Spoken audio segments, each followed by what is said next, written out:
নারী ও শিশুর গায়ে ফুলের টোকাও দেননি আমাদের প্রিয় নবীজি। চলুন দেখি তার এই কথাটি কতটুকু সত্য। সহিহ মুসলিম ইসলাম ফাউন্ডেশন 4399 নং হাদিস, পরিচ্ছেদ আনা হয়েছে 9, রাতের অতর্কিত আক্রমণে অনিচ্ছাকৃতভাবে নারী ও শিশুর দোষ নেই। এটি হচ্ছে পরিচ্ছেদ, এটি হচ্ছে আমাদের প্রিয় নবীজির আদেশ এবং কিংবা আদর্শ। আমি হাদিসটি পড়ে শোনাচ্ছি। সাব ইবনু জাসসামা রাদিয়াল্লাহু তাআলা আনহু থেকে বর্ণিত যে রাসূলুল্লাহ সাল্লাল্লাহু আলাইহি ওয়াসাল্লামকে মুশরিকদের নারী ও শিশু সন্তান সম্পর্কে জিজ্ঞাসা করা হলো। যখন রাতের আধারে অতর্কিত করা হয় তখন তাদের নারী ও শিশুরাও আক্রান্ত হয়। তখন রাসূলুল্লাহ সাল্লাল্লাহু আলাইহি ওয়াসাল্লাম বললেন, তারাও তাদের অন্তর্ভুক্ত, অর্থাৎ মুশরিকদের অন্তর্ভুক্ত। এই কথা বলে তিনি বোঝালেন যে রাতের অতর্কিত আক্রমণে নারী এবং শিশু যদি হয় তাতে কোনো সমস্যা নেই, কারণ তারা মুশরিকদের অন্তর্ভুক্ত। যদি নন মুসলিম হয়ে থাকে তাহলে তারা নারী হোক শিশু হোক, তাদেরকে অতর্কিত তারা যদি হয় কোনো ক্ষতি নেই। হাদিসের মান সহিহ। আমি আরেকটি হাদিস পড়ে শোনাচ্ছি।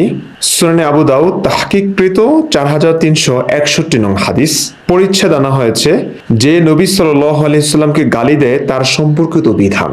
ওকে, ইবনু আব্বাস রাদিয়াল্লাহু তাআলা আনহু সূত্রে বর্ণিত, জনৈক অন্ধ লোকের একটি উম্মু ওয়ালাদ কৃতদাসী ছিল। সে নবী সাল্লাল্লাহু আলাইহি সাল্লামকে গালি দিত এবং তার সম্পর্কে মন্দ কথা বলতো। কেন মন্দ কথা বলতো? কেন তাকে গালি দিত? দয়াল নবীজি, মহান নবীজি কেন তাকে গালি দিত?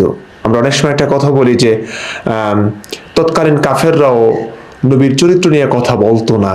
প্রায় আমাকে অনেকেই বলেন এবং আমিও শুনি, কমেন্ট চেক করলে দেখি অনেকেই বলেন যে তৎকালীন আরবরা, কাফেররা পর্যন্ত নবীর চরিত্র নিয়ে কথা বলেন না, আর আপনারা নাস্তিকরা, সংশয়বাদীরা এখন এই সমস্ত কথাবার্তা বলছেন। তারা একটু মনোযোগ দিয়ে শুনুন।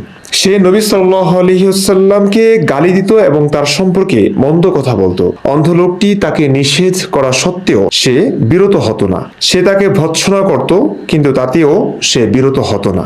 এক রাতে সে যখন নবী সাল্লাল্লাহু আলাইহি ওয়াসাল্লামকে গালি দিতে শুরু করলো এবং তার সম্পর্কে মন্দ কথা বলতে লাগলো, সে একটি ধারালো ছোরা নিয়ে তার পেটে ঢুকিয়ে তাতে চাপ দিয়ে তাকে হত্যা করলো। হাদিসে বলা হয়নি আসলে সে নবীকে নিয়ে কি মন্দ কথা বলেছে। এখনো যারা নবীকে নিয়ে কটূক্তি করে, কটূক্তির জবাব হয়, কটূক্তির বিচার হয়, কিন্তু নবীকে নিয়ে আসলে কি কটূক্তি করেছিল, সেই কথাটা আসলে সত্য না মিথ্যা সেটা কিন্তু সামনে আসে না।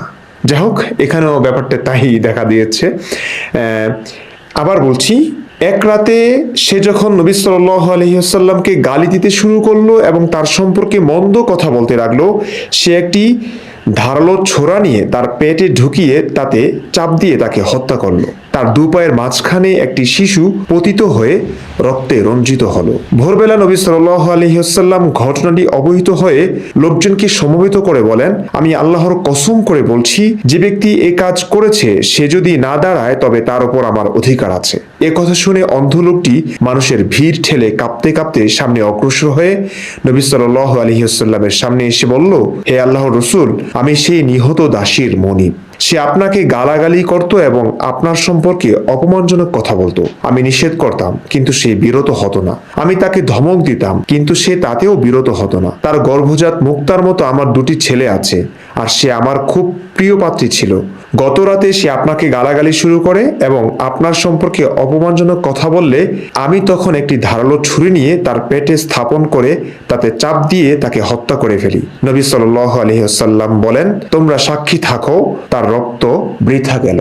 অর্থাৎ এই মনিব যে তার দাসীকে, উম্মে ওয়ালাদ তো নিশ্চয়ই জানেন, যে দাসীর ঘরে মনিবের সন্তান হয় সে স্ত্রী না, সে দাসী, তাকে স্ত্রী মতো ব্যবহার করছে, স্ত্রী না। তো এই ব্যবহারের ফলে, সেক্সের ফলে তাদের গর্ভের সন্তান হয়েছে। উম্মে ওয়ালাদ মানে সন্তানের মা, স্ত্রী না, সন্তানের মা মানে দাসী। যে দাসীর ঘরে মনিবের সন্তান হয় তাকে উম্মে ওয়ালাদ বলে। তার প্রিয় পাত্রী ছিল, নবীকে গালি দেওয়ার কারণে কি বলেছে? অবশ্যই যৌক্তিক কথা বলেছে, আমরা জানি। বলার কারণে, গালি দেওয়ার কারণে সে এভাবে নির্মমভাবে তাকে খুন করলো, হত্যা করলো। নবী সাল্লাল্লাহু আলাইহি ওয়াসাল্লাম যখন জানতে পারলেন তখন বললেন যে তোমরা সাক্ষী থাকো তার রক্ত বৃথা গেল। অর্থাৎ এই যে দাসীটিকে নির্মমভাবে হত্যা করে ফেললো, মেরে ফেললো, এই রক্তের কোনো বদলা নাই, এই রক্ত বৃথা গেল, এটার কোনো বিচার হবে না। সে তার প্রাপ্য বিচার পেয়েছে, তার সঙ্গে যা হয়েছে এটা ঠিক হয়েছে। কতগুলো হাদিস বলবো আমি জানি না, ভিডিওটি যাতে দীর্ঘ না হয় সেজন্য আমি সংক্ষেপ করছি এবং আরেকটা হাদিস মাত্র শোনাচ্ছি। সুনানে আবু দাউদ, ইসলাম ফাউন্ডেশন, 2662 নং হাদিস। আয়েশা রাদিয়াল্লাহু তাআলা আনহা থেকে বর্ণিত, তিনি বলেন, বনু কুরাইজার মহিলাদের থেকে কোনো মহিলাকে হত্যা করা হয়নি, কিন্তু একজন মহিলাকে হত্যা করা হয়, যে আমার পাশে বসে কথা বলছিল এবং অট্ট হাসিতে ফেটে পড়ছিল। এ সময় রাসূলুল্লাহ সাল্লাল্লাহু আলাইহি ওয়াসাল্লাম তাদের পুরুষদের এক বাজারে হত্যা করেছিলেন। তখন জনৈক আহ্বানকারী সে মহিলার নাম ধরে ডাকে যে, অমুক মহিলা কোথায়? তখন সে বলে, এই তো আমি অর্থাৎ আয়েশা তাকে জিজ্ঞাসা করি, তোমার ব্যাপার কি? তখন সে বলে, আমি একটা ঘটনা ঘটিয়েছি, অর্থাৎ সে নবী সাল্লাল্লাহু আলাইহি ওয়াসাল্লামকে গালি দেয়। আয়েশা রাদিয়াল্লাহু তাআলা আনহা বলেন, তখন সে অর্থাৎ আহ্বানকারী তাকে নিয়ে যায় এবং তার শিরচ্ছেদ করে।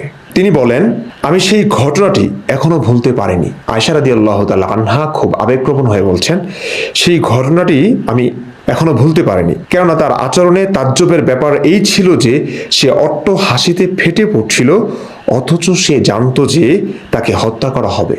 হাদিসটি হাসান, বহু হাসান হাদিস মানা হয়। এখন আপনি বলুন। শায়েখ আহমদুল্লাহ বললেন, নারী ও শিশুর গায়ে ফুলের টোকাও দেননি আমাদের প্রিয় নবীজি। এই কথাটা কি সত্য কিনা? বিচার আপনাদের কাছে। ফুলের টোকা তো না, তরবারির আঘাত দিতেন, তরবারির স্পর্শ দিতেন আমাদের নবী। এই ক্ষেত্রে ঠিকই বলেছেন, ফুলের টোকা না। ফুলের টোকা, নবীজি তো ফুলের কথা কখনো বলেননি, এমন রোমান্টিক ছিলেন না। তো যাই হোক, ফুলের টোকা না, তরবারির স্পর্শ দিতেন আমাদের প্রিয় নবীজি। 4 নাম্বার যে কথাটি, ভুল তথ্যটি তিনি দিয়েছেন আমাদের নবীর ব্যাপারে, সেটি হচ্ছে ধর্মীয় উপাসনালয়ে থাকা যাজকদের হত্যা করেননি। আমাদের প্রিয় নবীজি ধর্মীয় উপাসনালয়ে থাকা কোনো যাজকদেরকে হত্যা করেননি, এটি দাবি করেছেন। কি পরিমাণ মিথ্যে! জাস্ট আমি আপনাদেরকে আর রহিকুল মাখতুম, মক্কা বিজয়ের যুদ্ধ, এই অধ্যায় থেকে আমি কিছু পড়ে শোনাচ্ছি, একটু মনোযোগ দিয়ে শুনুন। আল্লামা সফিউর রহমান মুবারকপুরী রহমতুল্লাহ আলাইহি। 1, মক্কা বিজয়ের সঙ্গে সংশ্লিষ্ট যাবতীয় কাজকর্ম সুসম্পন্ন করবার পর যখন তিনি কিছুটা অবকাশ লাভ করলেন, আমাদের প্রিয় নবীজির কথা বলছেন, তখন 8ম হিজরির 25 রমজান উজ্জা নামক দেবমূর্তি বিনষ্ট করার উদ্দেশ্যে খালিদ বিন ওয়ালিদ রাদিয়াল্লাহু তাআলা আনহুর নেতৃত্বে একটি ছোট সৈন্যদল প্রেরণ করলেন। উজ্জা মূর্তির মন্দিরটি ছিল নাখলা নামক স্থানে। এটি ভেঙে ফেলে খালিদ রাদিয়াল্লাহু তাআলা আনহু প্রত্যাবর্তন করলে রাসূলুল্লাহ সাল্লাল্লাহু আলাইহি ওয়াসাল্লাম তাকে জিজ্ঞাসা করলেন, হাল রাআইতা শাইআন? তুমি কি কিছু দেখেছিলে? খালিদ রাদিয়াল্লাহু তাআলা আনহু বললেন, না। রাসূলুল্লাহ সাল্লাল্লাহু আলাইহি ওয়াসাল্লাম ইরশাদ করলেন, ফাইন্নাকা লাম তাহদিমহা ফারজি' ইলাইহা ফাহদিমহা। তাহলে প্রকৃতপক্ষে তুমি তা ভাঙনি, পুনরায় যাও এবং তা ভেঙে দাও। উত্তেজিত খালিদ রাদিয়াল্লাহু তাআলা আনহু কোষমুক্ত তরবারি হস্তে পুনরায় সেখানে গমন করলেন। এবারে বিক্ষিপ্ত ও বিস্ত্রস্ত চুল বিশিষ্ট, মানে এলোমেলো চুল বিশিষ্ট এক মহিলা তাদের দিকে বের হয়ে এলো। মন্দির প্রহরী তাকে চিৎকার করে ডাকতে লাগলো, কিন্তু এমন সময় খালিদ রাদিয়াল্লাহু তাআলা আনহু তরবারি দ্বারা তাকে এতই জোরে আঘাত করলেন যে তার দেহ দ্বিখণ্ডিত হয়ে গেল। এরপর রাসূলুল্লাহ সাল্লাল্লাহু আলাইহি সাল্লামকে তিনি এই সংবাদ অবগত করালে তিনি বললেন, নাআম তিলকাল উজ্জা ওয়াকাদ আইসাত আন তা'বুদা ফি বিলাদিকুম আবাদান। হ্যাঁ, এটাই ছিল উজ্জা। এখন তোমাদের দেশে তার পূজা অর্চনার ব্যাপারে সে নিরাশ হয়ে পড়েছে, অর্থাৎ কোনোদিন তার আর পূজা অর্চনা হবে না। দ্বিতীয় ঘটনা 2, এরপর নবী করিম সাল্লাল্লাহু আলাইহি সাল্লাম সেই মাসেই আমর ইবনুল আস রাদিয়াল্লাহু তাআলা আনহুকে সুয়া নামক দেবমূর্তি ভাঙার জন্য প্রেরণ করেন। এই মূর্তিটি ছিল মক্কা হতে 3 মাইল দূরত্বে রিহাত নামক স্থানে বনু হুজাইলের একটি দেবমূর্তি। আমর যখন সেখানে গিয়ে পৌঁছেন, তখন প্রহরী জিজ্ঞেস করলো, তোমরা কি চাও? তিনি বললেন, আল্লাহর নবী সাল্লাল্লাহু আলাইহি সাল্লাম এই মূর্তি ভেঙে ফেলার জন্য আমাদের নির্দেশ প্রদান করেছেন। সে বলল, তোমরা এই মূর্তি ভেঙে ফেলতে পারবে না। আমর রাদিয়াল্লাহু তাআলা আনহু বললেন, কেন? সে বলল, প্রাকৃতিক নিয়মেই তোমরা বাধাপ্রাপ্ত হবে। আমর রাদিয়াল্লাহু তাআলা আনহু বললেন, তোমরা এখনো বাতিলের উপর রয়েছো, তোমাদের উপর দুঃখ। এই মূর্তিটি কি দেখে কিংবা শুনে? অতঃপর মূর্তিটির নিকট গিয়ে তিনি তা ভেঙে ফেললেন এবং সঙ্গী সাথীদের নির্দেশ প্রদান করলেন ধনভাণ্ডার গৃহটি ভেঙে ফেলতে। নবীর সাহাবীদের ধনভাণ্ডার গৃহটি লাগবে, ধনভাণ্ডার গৃহটি ভেঙে ফেলতে, কিন্তু ধনভাণ্ডার থেকে কিছুই পাওয়া গেল না। আফসোস। অতঃপর তিনি প্রহরীকে বললেন, বলো কেমন হলো? সে বলল, আল্লাহর দিন ইসলাম আমি গ্রহণ করলাম। যেমন বর্বর ছিল সাহাবীরা, তেমনি বলদ ছিল ওই সময়কার মানুষরা। 3, এ মাসেই সাদ ইবনে যায়েদ আশহালি রাদিয়াল্লাহু তাআলা আনহুর নেতৃত্বে 20 জন ঘোড়সওয়ার সৈন্য প্রেরণ করেন মানাত দেবমূর্তি ধ্বংসের উদ্দেশ্যে। উদাইদের নিকট মুসাল্লাল নামক স্থানে আওস, খাজরাজ, গাসসান এবং অন্যান্য গোত্রের উপাস্য ছিল এই মানাত মূর্তি। সাদ রাদিয়াল্লাহু তাআলা আনহুর বাহিনী যখন সেখানে গিয়ে পৌঁছেন তখন মন্দিরের প্রহরী বলল, তোমরা কি চাও? তারা বললেন, মানাত দেবমূর্তি ভেঙে ফেলার উদ্দেশ্যে আমরা এখানে এসেছি। সে বলল, তোমরা জানো এবং তোমাদের কার্য জানে। সাদ মানাত মূর্তির দিকে অগ্রসর হতে গিয়ে একজন উলঙ্গ, কালো ও বিক্ষিপ্ত চুল বিশিষ্ট মহিলাকে বেরিয়ে আসতে দেখতে পেলেন। সে আপন বক্ষদেশ চাপড়াতে চাপড়াতে হায় রব উচ্চারণ করছিল। প্রহরী তাকে লক্ষ্য করে বলল, মানাত, তুমি এ অবাধ্যদের ধ্বংস করো। কিন্তু এমন সময় সাদ তরবারির আঘাতে তাকে হত্যা করলেন। অতঃপর মূর্তিটি ভেঙে টুকরো টুকরো করে দিলেন। ধনভাণ্ডারে ধন দৌলত কিছুই পাওয়া যায়নি। আমি কয়টি শোনাবো? 4, উজ্জা নামক দেব মূর্তিটি ভেঙে ফেলার পর খালিদ বিন ওয়ালিদ রাদিয়াল্লাহু তাআলা আনহু প্রত্যাবর্তন করলে রাসূলুল্লাহ সাল্লাল্লাহু আলাইহি সাল্লাম 8ম হিজরি শাওয়াল মাসেই বনু জাজামাহ গোত্রের নিকট তাকে প্রেরণ করেন। উদ্দেশ্য ছিল আক্রমণ না করে ইসলাম প্রচার। খালিদ রাদিয়াল্লাহু তাআলা আনহু মুহাজির, আনসার এবং বনু সুলাইম গোত্রের 350 লোকজন সহ বনু জাজিমার নিকট গিয়ে ইসলামের দাওয়াত পেশ করেন। তারা ইসলাম গ্রহণ করেছি বলার পরিবর্তে আমরা স্বধর্ম ত্যাগ করেছি বলল। এই কারণে খালিদ রাদিয়াল্লাহু তাআলা আনহু তাদের হত্যা এবং বন্দী করতে আদেশ দিলেন। তিনি সঙ্গী সাথীদের এক একজনের হস্তে এক একজন বন্দীকে সমর্পণ করলেন। অতঃপর এ বলে নির্দেশ প্রদান করলেন যে প্রত্যেক ব্যক্তি তার নিকটে সমর্পিত বন্দীকে হত্যা করবে। কিন্তু ইবনু ওমর এবং তার সঙ্গীগণ এই নির্দেশ পালনে অস্বীকৃতি জ্ঞাপন করলেন। অতঃপর যখন নবী করিম সাল্লাল্লাহু আলাইহি ওয়াসাল্লামের খিদমতে উপস্থিত হলেন তখন বিষয়টি নিয়ে আলোচনা করলেন। তিনি দুহাত উত্তোলন করে দুবার বললেন, আল্লাহুম্মা ইন্নী আবরাউ ইলাইকা মিম্মা সানাআ খালিদান। হে আল্লাহ, খালিদ যা করেছে আমি তা হতে তোমার নিকটে নিজেকে পবিত্র বলে ঘোষণা করছি। এই পরিস্থিতিতে শুধুমাত্র বনু সুলাইম গোত্রের লোকজনই নিজ বন্দীদের হত্যা করেছিল, আনসার ও মুহাজিরিনগণ হত্যা করেননি। রাসূলুল্লাহ সাল্লাল্লাহু আলাইহি সাল্লাম আলী রাদিয়াল্লাহু তাআলা আনহুকে প্রেরণ করে তাদের নিহত ব্যক্তিদের সুনিত খেসারত এবং ক্ষতিপূরণ প্রদান করেন। এই ব্যাপারটিকে কেন্দ্র করে খালিদ রাদিয়াল্লাহু তাআলা আনহু ও আব্দুর রহমান বিন আওফ রাদিয়াল্লাহু তাআলা আনহুর মাঝে কিছু উত্তপ্ত বাক্য বিনিময় এবং সম্পর্কের অবনতি হয়েছিল। যা হোক, আপনারা দেখতে পেলেন নবী এবং নবীর সাহাবীরা কতটা বর্বর নির্মমভাবে মহিলাদেরকে, পাগল, বিক্ষিপ্ত, এলোমেলো চুল বিশিষ্ট কিছু মানুষকে কিভাবে হত্যা করেছে, টুকরো করে ফেলেছে। এবং খালিদ রাদিয়াল্লাহু তাআলা আনহু নবীর আদেশেই কিছু মানুষকে বন্দী করে কিভাবে মেরে ফেলেছিল। তাদেরকে জোর জবরদস্তি করে ইসলাম ধর্মে দীক্ষিত করবার জন্য গিয়েছিল। ইসলাম গ্রহণ না করলে তাদেরকে হত্যা করবে, এটা তো তারা জানেই।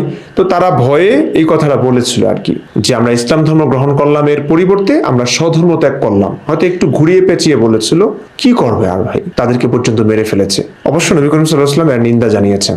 নিন্দা, এতগুলো মানুষকে হত্যা করলো, এর থেকে আল্লাহর কাছে তিনি আশ্রয় চাইলেন। কোনো বিচার নাই, কিছু নাই। আমি কি বলবো, এই আহমদুল্লাহ সাহেব এই সত্য ইতিহাস, মুসলিমদের লেখা ইতিহাসের এই কথাগুলো কিভাবে অস্বীকার করবেন? আর উনি কিভাবে এই কথাগুলো বললেন যে ধর্মীয় উপাসনালয়ে থাকা যাজকদের হত্যা করেননি আমাদের প্রিয় নবীজি? মানে এত মিথ্যাচার কিভাবে মানা যায়? মানসিকভাবে অসুস্থ লাগছে। এই জন্য বারবার বলছি, একটু বসানোর ব্যবস্থা করুন। আমি ওনার কাছে জিজ্ঞেস করবো, আসলে আপনি কোন ইসলাম প্রচার করছেন? কোন ইসলাম মানুষের কাছে বলে বলে আপনারা ব্যবসা করছেন? করুন, তাতে সমস্যা নাই। পেট চালানোর জন্য আপনারা হয়তো করছেন, কিন্তু আপনি জানেন এই সমস্ত কথার কারণে, এই সমস্ত সত্য ইতিহাসের কারণে কিছু মানুষ ইসলামের সমালোচনা করছেন। তাদের কাছে যৌক্তিকভাবে মনে হচ্ছে যে ইসলাম সত্য না, নবী সত্য না, বর্বর অসভ্য এক মানুষ। তারা যখন বলছে এই আপনাদের এই তৌহিদি জনতা, যাদের কাছে আপনারা এই ভুল ইসলাম প্রচার করে, তাদের অনুভূতি নিয়ে খেলেন, আপনারা তাদের মধ্যে অনুভূতি জাগ্রত করেন। হ্যাঁ, কিছু হলেই তারা অনুভূতিতে আঘাত পায়, সেই কারণে তারা এই জ্ঞানী গুণী মানুষদেরকে নির্মমভাবে হত্যা করে চলেছে। কষ্টটা আমার সেখানেই।